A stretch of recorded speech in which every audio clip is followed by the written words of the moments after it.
Seashells and Coral and Surf and Skate Surf Shop on Jacksonville. With your name and address. What's that? Start with your name and address for the record. 230 Boardwalk and 239 North 1st Street. Thank you. Jack's Beach, the big pink store and the big blue store on the boardwalk. Y'all know who we are. Anyway, we own out onto the bulkhead all the way to where the center block is. So we can fence in all the way across the front of our property, which we probably will do if this is implemented. And that's going to leave just barely enough space for a cop car to crawl right across the front of our whole piece of property. If there's people on the boardwalk and rainstorms come up in the summertime and wintertime and the lightning starts striking everywhere, where do they run? They run into our two buildings because you can't run in the bathroom there. You can't run up and down the boardwalk. There's no place to go. So that just drives all of these people straight into our places and up under our eaves, which is not safe under our eaves either. They think they can stand out there and take these lightning strikes, and we're telling them they can't do that. It's not a good idea, but they want to try and harbor underneath us. So when we bring vending out there, what's going to anchor these vending? Is this going to be permanent structures on the boardwalk out front on y'all's side of the bulkhead, not our side? Are cop cars or cops going to be able to move along the boardwalk? You can see where Sizemore has their fence all the way out. We're allowed that same access. And we don't want vendors out front of our store whatsoever.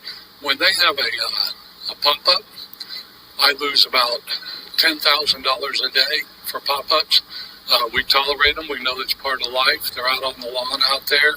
And it drops our sales tremendously, just the way it is. If it's a Sunday without a pop-up, we make a lot more money. If we start up and down the whole boardwalk for 6 blocks out in front of us, we're selling jewelry, we're selling drinks, we're selling T-shirts that say Jack's Beach, Florida on them. We buy $500,000 worth, lots of them. We have all the sweatshirts and people love our stores. They come to them all the time. They say it's their high point of their vacation is coming to Jack's Beach and going shopping with me and Beachside and all 3 of our locations. It's going to make it very difficult for us. What's going to stop them from blowing into our windows when these big storms push up? These storms push up in like 5 or 10 minutes time, and all of a sudden the wind's just blowing stuff everywhere. Is this going to be anchored down permanent structures on the boardwalk, or just going to put up pop tents up on the boardwalk with tables that can blow around and blow into people and blow into everybody? How are you? Right now the cops have a hard time controlling the boardwalk. They don't come up there until we call them. Like last year when the homeless guy stabbed the other homeless guy right in front of us, right there. I've been cut and stabbed multiple times on multiple arms by homeless people coming into our stores and starting ruckus and stabbing us with knives and stuff. We see this stuff go on. It's not pretty, but then when we call the cops come.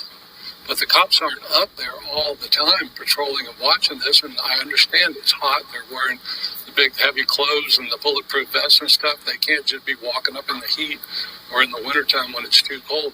So what are these just going to be sitting like they're out on the lawns where they anchor them down? There's no place to anchor that down out there. Is this safe? Is this just going to be a permanent everyday thing? Thank you, Mr. Messer. People aren't answering our questions. We haven't heard yet. We're about to. And I'm going to ask. We try to talk to the mayor's office. We go up there and speak to them about issues that are happening up there with what's going on. We never get an answer back. The mayor never calls us.